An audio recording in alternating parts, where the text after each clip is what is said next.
دلہن کی تیاری اور اس کی رخصتی کا مسئلہ، اس کو بھی شریعت کی روشنی میں سمجھ لینا بہت ضروری ہے۔ دلہن کو تیار کرنا، اس کو بنانا، اس کو سنوارنا، خوبصورت لباس پہننا، اس کو زیورات پہنانا، یہ سب شریعت میں قابل تعریف چیزیں ہیں، پسندیدہ چیزیں ہیں۔ یہی تو موقع ہے کہ اس کو بنا کے سنوار کے اپنے خاوند کے پاس بھیجا جائے، تاکہ وہ اس سے محبت کرے، اس کے دل میں اس کی چاہت پیدا ہو، اٹریکشن اور کشش پیدا ہو۔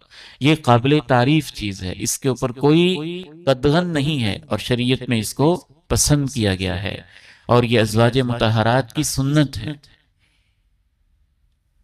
اور اس کو اسی نیت سے کیا جائے، لوگوں کو دکھانے کے لیے نہیں، خاوند کو دکھانے کے لیے، شوہر کو دکھانے کے لیے، اس کے دل میں دلہن کی محبت اور کشش پیدا کرنے کے لیے، یہ چیز قابل تعریف ہے۔ لیکن اس کے اندر بھی چند ایک چیزیں ایسی ہیں جن کا ہمیں خصوصی دھیان رکھنا چاہیے۔ اوورآل بچی کو اس انداز سے بنانا سنوارنا کہ خاوند اس کو دیکھے تو اس کا دل خوش ہو جائے، یہ پسندیدہ چیز ہے۔ بلکہ رسول اللہ صلی اللہ علیہ وسلم نے ارشاد فرمایا، خیر النساء التی تسرہ اذا نظر الیہا، دنیا کی سب سے بہترین عورت وہ ہوتی ہے کہ خاوند اس کو دیکھے اور دیکھ کے خوش ہو جائے۔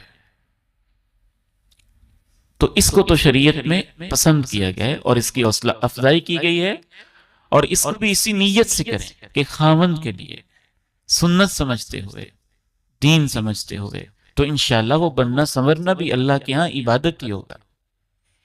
البتہ اس میں چند ایک چیزیں ہیں وہ تو شریعت نے فرض کی ہوئی ہیں، جیسے مردوں کے لیے ہے کہ بغلوں کے بال صاف رکھیں، ایسے خواتین کے لیے بھی ہے، جیسے مردوں کے لیے ہے بالوں کے مخصوص جگہ پہ صفائی کا حکم، عورتوں کے لیے بھی ہے، جیسے مردوں کے لیے ہے کہ ناخن کاٹ کے ان کو صاف رکھا جائے، ایسے عورتوں کے لیے بھی ہے۔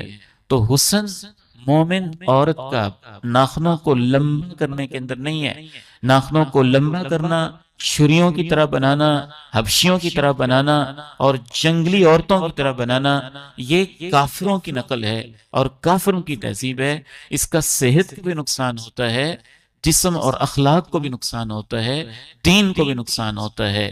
یہ لمبے لمبے ناخن گندگی کی صفائی کے لیے جب استعمال کیے جاتے ہیں تو اس کے اندر گندگی رہ جاتی ہے، وہی کھانے میں کے ذریعے ہمارے جسم کے اندر بھی جاتی ہے، اور جسم کو بھی اس کا نقصان ہوتا ہے، اور یہ کفار کی مشابہت ہے۔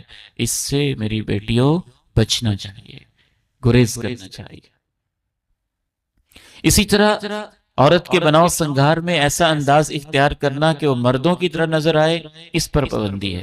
ایسا میک اپ جو کافر عورتوں سے ملتا جلتا ہو، اس پر پابندی ہے۔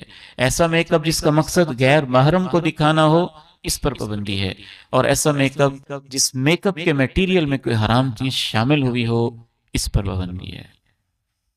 باقی کوئی پابندی نہیں ہے، سب صورتیں جائز ہیں، جیسے چاہیں اس کو احسن سے احسن طریقے سے اپنی مقامی ثقافت کے مطابق بنا کے سنوار کے خوبصورت انداز میں، جس انداز میں وہاں کے مرد پسند کرتے ہیں یا جہاں شادی ہو رہی ہے وہ بچہ پسند کرتا ہے، اس انداز کو اس کو دیکھتے ہوئے، سامنے رکھتے ہوئے ماحول کو، اس کو بنایا جائے، سنوارا جائے۔